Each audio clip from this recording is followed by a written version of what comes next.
Монгол Ардын хувьсгалт намын дарга энх байрыг өнгөрсөн жилийн энэ өдөр буюу 4-р сарын 12-ны өдөр авилгатай тэмцэх газраас баривчлан саатуулсан билээ. Энэ үйл явдалтай холбогдуулан Монгол Ардын хувьсгалт намаас шар цэцэгний жагсаал хийж байна. Монгол Ардын хувьсгалт намын гишүүд, дэмжигчид Сүхбаатарын талбайд шар цэцэг барьж жагсан улмаар хэлмэгдүүлэлтийн өшөөнд шүүх прокурор авилгатай тэмцэх газрын ажилтнуудын зураг бүхий самбарыг байрлуулан улсын ерөнхий прокурорын газар очиж шар цэцгээ шийдлээ.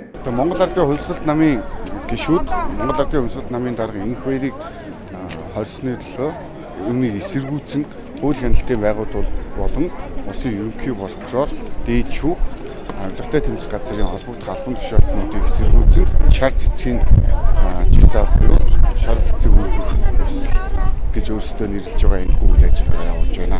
Энэ үйлдэлээ авилгатай тэмцэх газар, дээд шүүх гэх мэт хууль хяналт шүүх прокурорын байгууллагуудад очиж давтна гэж ярьж байна.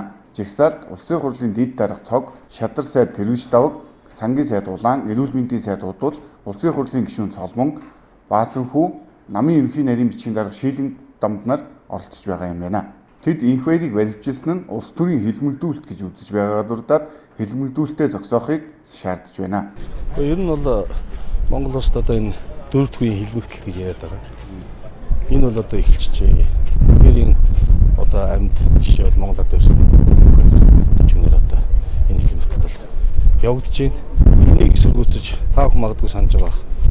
Яг жилийн өмнө одоо гэрээс нь яаж хүч хэрглэж, яаж барьж авч явлаа. Тэгээ энийг одоо бас эсэргүүцсэн тийм арга хэмжээ болж байна. Тэгээ ер нь бол одоо энэ хэлмэгдүүлэлт гэдэг зүйлийг бол ингэж үе үеэр нь одоо байлгах ямар хэрэгцээтэй байдгийг энийг л одоо болчих. Монгол одоо шударга хэсэг гэж ер нь хаана байна. Энийг л одоо зогсооч гэсэн тийм л үзэл бодол нэгдсэн улсууд. Дараа нь бид ерөнхий шүүх, Монгол улсын ерөнхий шүүх гэж байгаа. Тийшээ очих одоо төлөвлөгөөтэй байгаа.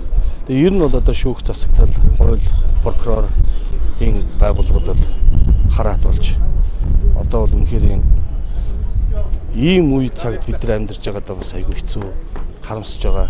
Энийг л одоо яаж одоо таслан зогсоох вэ гэдэг юм зорилго.